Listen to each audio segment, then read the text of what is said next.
नाज़रीन किराम अस्सलामु अलैकुम वरहमतुल्लाहि वबरकातुहू। आप देख रहे हैं नासरी मीडिया यूट्यूब चैनल। जो साथी इस चैनल पर नए हैं वो चैनल को सब्सक्राइब करके बेल आइकन ज़रूर दबाएं। इस वक्त मैं एक अहम ख़बर के साथ हाजिर खिदमत हूँ। आपसे गुजारिश है मुकम्मल वीडियो समाअत फरमाएँ।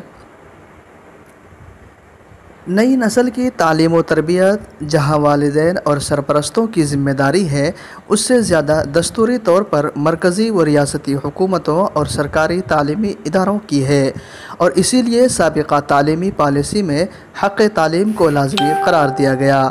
इन ख़यालात का इजहार हज़रत मौलाना मुफ्ती अरशद फ़ारूक़ी ने किया। उन्होंने कहा, मौजूदा बीजेपी सरकार ने नई मनसूबा बंदी के तहत नई कौमी तालीमी पॉलिसी 2020 पेश किया है, जिसमें बड़ी नुमायाँ तब्दीलियाँ और इजाफे किए गए हैं।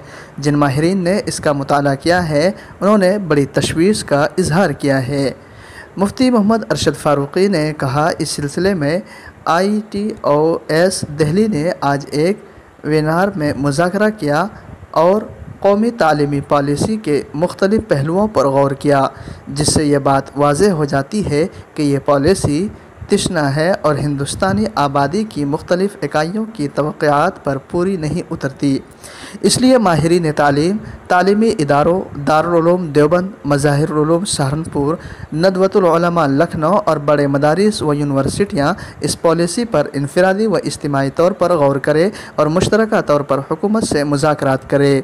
उन्होंने कहा कि तालीम पर ही मुल्की ढांचे की बुनियाद होती है। जो तालीम हर शहरी के तकाज़े पूरा ना करे और मादरी ज़ुबान की वजाहत भी ना करे और उर्दू हिंदुस्तानी ज़ुबान का तज़किरा ना करे और इब्तिदाई तालीम के तई पॉलिसी वाज़ेह ना करे, इस पर खुलकर बहस होनी चाहिए। उन्होंने कहा, बड़े इदारे सामने आए, तालीम का आइन समझा और हर मुमकिन कोशिश करे कि नई तालीमी पॉलिसी को मुज़म्मिरात व नुकसानात से बचाकर मुल्क की तरक्की व इस्तेहकाम की फ़िक्र करे। उन्होंने लॉकडाउन से पहले इत्तलात के मुताबिक 1 लाख सरकारी स्कूल बंद हो चुके और तालीम प्राइवेट होने के नुकसानात बहुत ज़्यादा है। उन्होंने ज़िम्मेदार मदारिस से पहले की अपील की है। जी हाँ दोस्तों, आपसे गुजारिश है इस वीडियो को ज़्यादा से ज़्यादा शेयर करें, लाइक करें, कमेंट में अपनी राय ज़रूर दें।